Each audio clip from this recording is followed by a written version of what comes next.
Hey guys, Travis Gillespie here, and today we're talking about classifying lines.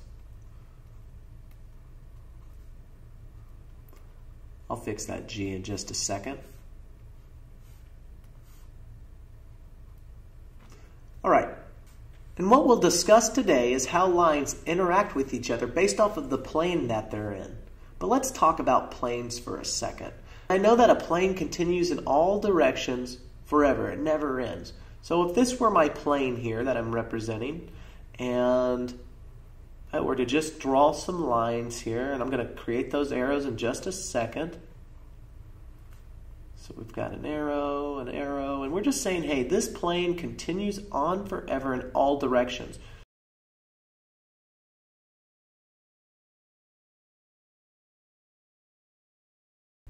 So if I were to try to grab the edge of this plane here and the edge of this plane here at the same time, my hands would stretch forever. They would never stop because they would never be able to reach the edges of this plane. And let's go ahead and add some points to this plane. We'll put one here and one out here and maybe another one down here. And ask ourselves, well, how can we name a plane? Well, we need 3 points to name a plane. So I'm calling my points point A, point B, and point C. And to name this plane, I would call it plane A, B, C.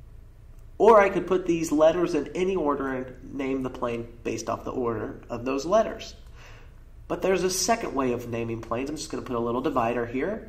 Sometimes a plane might be represented with, it looks like a fancy letter up in the corner here in cursive, and I've got a fancy F. And this F isn't representing a point because it's representing the plane. So what I could do is say, hey, instead of labeling it plane ABC, I'm just going to label my plane plane F because I see the F up in that corner. Cool. Well, earlier I said, hey, you know what? Planes are on a flat surface. Well, a good way to think about a plane being on a flat surface is, let's pretend we have a block of cheese here. And maybe you go to the deli or something. You've seen mom and dad do it. They go to the deli and they ask for slices of cheese. So what the guy in the deli does, he takes that block of cheese and he puts it on meat or a cheese slicer. We'll put a picture of slices of cheese here. So what happens is this block of cheese gets cut into smaller layers of cheese. So what we could do is start looking at these slices of cheese or layers of cheese as actual planes or flat surfaces in geometry.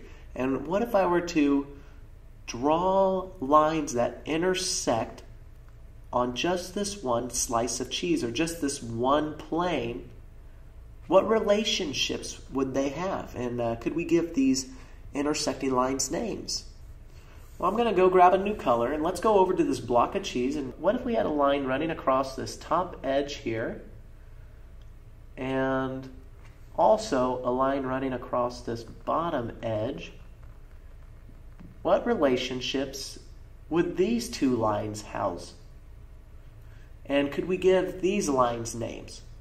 Cool, well that's what we'll start finding out and looking at in the next videos. See you guys.